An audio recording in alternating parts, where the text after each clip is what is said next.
And welcome back. Fair Fares NYC is a program designed to assist low-income New Yorkers to receive half-price discounts on Metro cards. Online enrollment began on Monday, January 27th, and the question is, how can you enroll? And if you do know someone that's eligible, how do you get them connected? Well, joining us to share a little bit more is Mott Haven Mott Haven-based social entrepreneur, Ramona Ferreira. And we thank you so much for being with us, Ramona. Yeah, my pleasure. Good to have you. So when we talk about Fair Fares NYC, obviously it's something that benefits a lot of people. Yes, so in the city, we are expecting about 800,000 people to be eligible. Right now, enrollment has been open to everyone. So if you are below the poverty level, which is for an individual about $12,500, you can apply online through an app or in person in different locations throughout the city.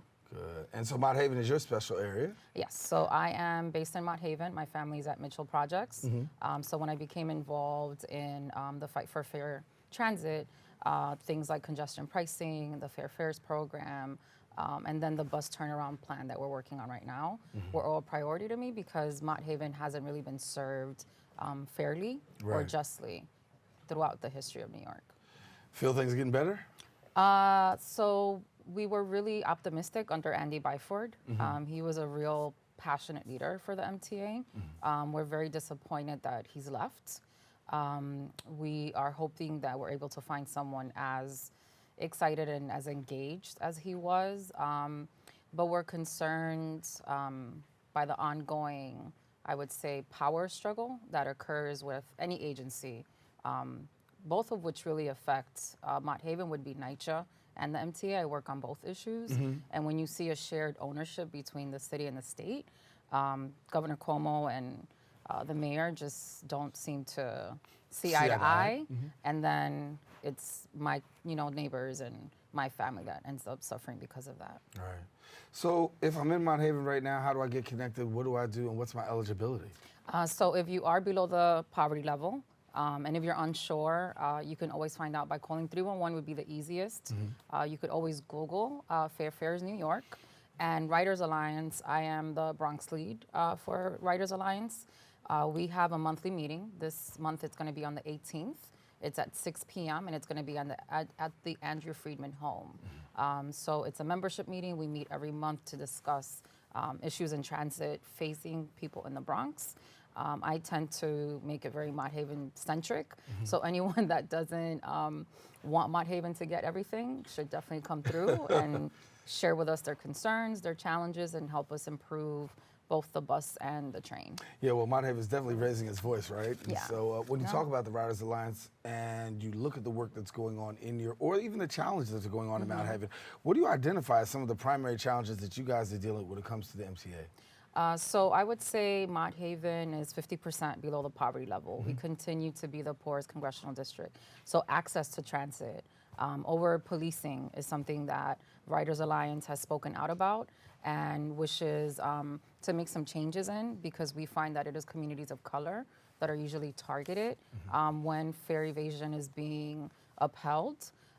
We are also facing issues like no access to ADA accessible train stations. I originally got involved with the Fight for Transit because I have a chronic disability that makes it difficult for me to take the train. I don't have an elevator anywhere near me, and our buses haven't really been rerouted for about 50 years. So this new bus turnaround campaign, which is facing the entire city, we designed the Bronx plan. We submitted our request, and unfortunately the governor and the MTA chairman came back saying that they did not want to add additional funding.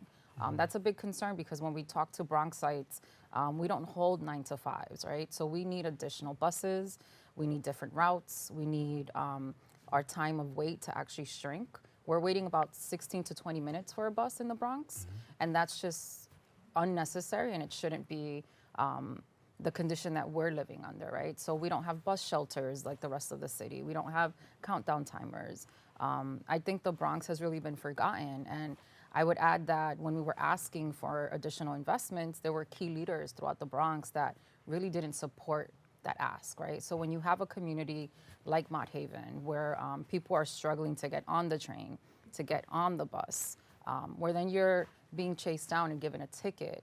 It's just every bad thing that can happen to you leads to a huge crisis in someone's life.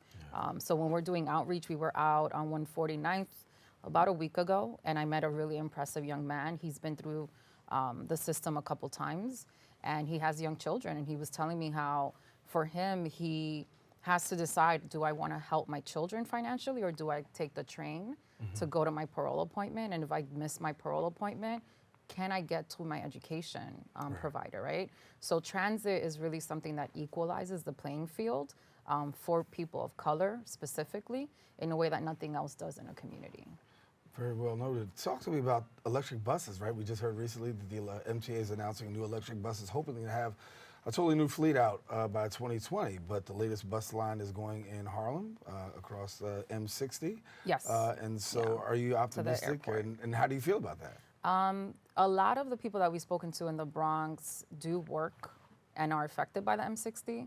One of the things that we had asked for was that we could create a way to connect from the Bronx directly to JFK and LaGuardia because we have so many people that work there. Right. But that was not given to us. We're going to keep negotiating. And, you know, when people either Instagram or Facebook or Twitter, myself or the organization, it's those concerns that we then take to the negotiating table. So we're always asking people, what is your transit experience like?